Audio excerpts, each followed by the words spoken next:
In this video, I'm going to show you exactly where your 100 warmest leads are sitting as a business owner or as an aspiring entrepreneur, podcaster, marketer, salesperson, whatever. You have 100 hot leads sitting around you, and almost nobody fully taps out that list. Like, you've probably tapped into a couple of them, but most of them haven't even asked them or opened up the conversation yet. So what are they? How do you access them? What's the best way to reach out? That is what this video is going to show you. Be sure to stay till the end, because at the end, I'm going to show you the exact scripts I use when I reach out to these 100 hot leads that are already in your audience and in your life and in your circles. Who am I? My name's Dylan Smith. I am the founder of CMO.Church. I'm a fractional CMO for some of the largest organizations in the Christian world. And I do videos like this and host a school community like the one that you're probably in right now. If not, click the link below, because I want to help make marketing available to everyone, everywhere, as often as I can, especially Christians, pastors, business leaders, all that kind of stuff who are helping serve the church. So today I want to talk about the 100 hot leads that are sitting in your phone right now, and you just haven't tapped into them. Really quick, just some backstory on how this list worked for me. When I stepped off the Life Church team last May, I had 2 freelance clients, and that's it. And I was weighing the decision of whether to step off the team or not. And I'd read this book right here by Alex Hormozi. And in the book, he says, reach out to your warm clients. I did exactly what I'm talking about in this video. I made the list of the 100, and I went and I reached out to those people, and I simply used the formula that I'm going to explain in this video. And I went from 2 clients to 10 in a month. It was crazy. Now, a couple of those came from ChatGPT SEO, where those people were talking to ChatGPT. Deep research had just come out, and they said, hey, do deep research and find the best email marketer in the States, in the US. And my Upwork profile just happened to come up. Some luck there. That was 2 of the 10 clients, but the rest came from this list of 100. So what are the 100 leads and how do we get them? I'm about to dive into that content right now. The first step in getting to your 100 leads is realizing that you've got to build the list. So where do you pull them from? Start by pulling them from your contact list inside your phone. So go to just all of your contacts. And what I did when I was stepping off the Life Church team is I opened up a Google Sheet and I just said, who are the people that are most likely to have some kind of need for my skills, for my business, for my work?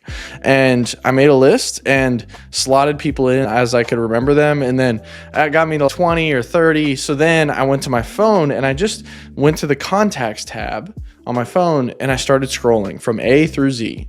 And every single person that might know someone that could hire me, I put on the list. I put them in there, added them. And that is where those 100 leads came from, the first 100 leads. So you can also do this with your Facebook friends list, your LinkedIn connections, that's a great one, and any other social media platform that you have people that you're allowed and able to reach out to. Alex Hormozi calls this warm outreach, and these are the 100 hottest leads in your contact list. Now, as you're building this list, you may think, Dylan, I already have an established business. I've already reached out to my 100 leads. Haven't I moved beyond this? And I would just say that recently I watched a video of Alex's where he was talking about where all of the best deals for acquisition.com come. If you don't know, Alex Hormozi, he runs a company called acquisition.com where they just invest in companies at 10 million, scale them to a few hundred million and sell them, or something like that. So even when asked now, where do the best deals come from? Where do the hottest leads come from? It's his personal network. And for you, it's the same thing. It's your personal network. That is where your hottest leads will come from. Now, you can't stay there because it's limited, and we'll talk about that later in this video. But this is still a thing. No matter how big your business is, you've got to be tapping into your personal network. And as your C-suite grows, I would say you've got to be tapping into theirs as well. As your executive leaders, anyone with an ownership mentality inside of your organization, you need to have this. So that's where you build the list. Now, you've got to reach out. And what I did is I just reached out to these people in the same communication channel that I had most recently contacted them in. So whether it was via Instagram DMs, via phone call, via text, via carrier pigeon, I didn't care. But however I'd last talked to them, that's how I reached out to them again. And I just said, hey, how's it going? And I checked in personally, would have a few messages back and forth. And then eventually the conversation would go, oh, what's new with you? And I would say, hey, I'm thinking about stepping off the Life Church team, or hey, I'm thinking about starting this fractional CMO thing. Is there anything I can help you with? And it wasn't like, hey, I've got a product and I want to sell it to you. It wasn't, hey, I've got this idea for your business and I'd love to pitch it to you. It was simply just, hey, I'm your friend, I'm your contact, I'm your acquaintance. Is there anything I can help you with?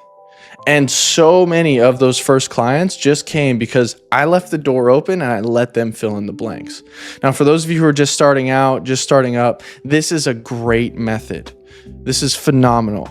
And as you scale up, and if say you're running a $10 million a year business right now, some of your warmest, highest level contacts are going to be other $10 million business owners, and they don't want a sales pitch. They want an opportunity to work with you in a new, different, not normal way. And that is where this comes in. Okay, that's that. Just an idea. Next, third step. Once you've built the list, you've reached out to them, and you've mentioned what you're doing and asked if there's any way you can help, there's a really important third step. And the third step is those people who say, nah, I'm busy right now, or kind of cut you off or whatever. The important next step is to say, do you know anyone? And you can ask this to the people who say yes as well. But do you know anyone who needs marketing help? Or do you know anyone who needs X thing that my business serves? And when you do this, it automatically takes you to the next step. And if you're a church leader watching this, which I know you guys are in here, this is so important. This same strategy works for inviting people to church. And I think everyone on your staff should be doing it. Build the list, ask how you can help, and then ask if they know anyone. And then ask for an introduction. These three steps are so important. And for my journey, this took me from 2 clients to 10, but this also made it possible for me to go full-time into my business. And then a few months later, I was able to scale and grow and all that stuff. And things have gone up and to the right, doubling over and over since then. But it all started with those 100 hot leads that were already in my ecosystem. So there's a little bit of a challenge with this strategy. And obviously, you still need to leverage this all the way up through your professional career. This is how your business, this is where real, cool, different, unconventional opportunities come from. But this isn't where every opportunity comes from. And what I've found as I've worked with tons of organizations is you can scale a business based on relationships. And you can scale it and grow it to a certain point. But eventually, everyone's relationship ecosystem runs out of gas. And your referrals, where you used to get 5 a month from your relationship network, you might start getting 1 or 2 a month. And that means that growth slows. So then what do? And that's where I want to tell you about 2 different funnels that we teach here inside of this school community, the CMO.Church Growth Accelerator, the CTA framework funnel and the school funnel. So first, the CTA framework.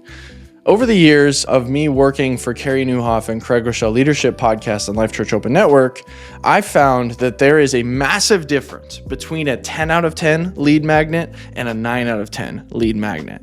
And that gap is extreme, and it's the difference between whether you grow or whether you stay stagnant as an audience, as a platform, as an organization.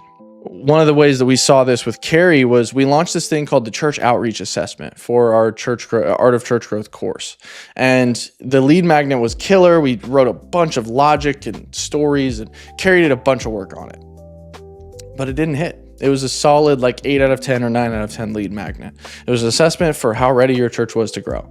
It was good, wasn't great. Since then, I've found that assessments aren't great for conversion numbers, so that's part of it. But our email list stayed stagnant at 55,000 leaders when we launched that. 6 months later, I'm responsible for growing the email list. I'm the key owner of that that wildly important goal as we'd set inside of our company.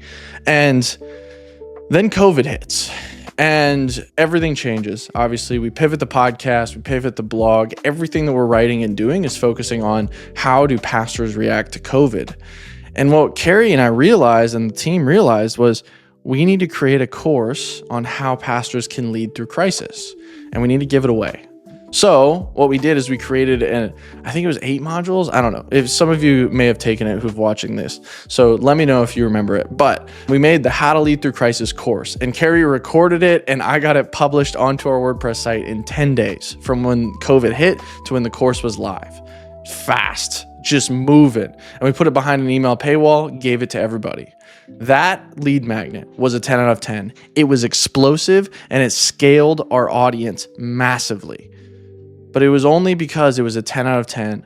And within that first month and a half, our email list grew by 10,000 people from 55 to 60. I think it was 64,000. So we lost some unsubscribes in there. It was massive. And we didn't put any paid ads behind it because we didn't have any, it was COVID and we didn't know if we were going to have any finances or anything. Anyways, wanted to put that there. The other thing is, so that's funnel number 1. The other funnel is the school funnel. And inside the school funnel, we take basically a community platform like School. We also have clients who are doing this with Circle. And with Circle, what you do is you run ads, you get people into your funnel, and you introduce people into your ecosystem, build know and trust through your community, and then hop on sales calls with them. Both of these funnels work. The CTA framework is great for SaaS. It's great for maybe lower cost lead businesses. But then if you sell anything through sales calls, if it's high ticket or even medium ticket, the school funnel is a killer strategy. So we teach those 2 funnels here inside of the CMO.Church Growth Accelerator.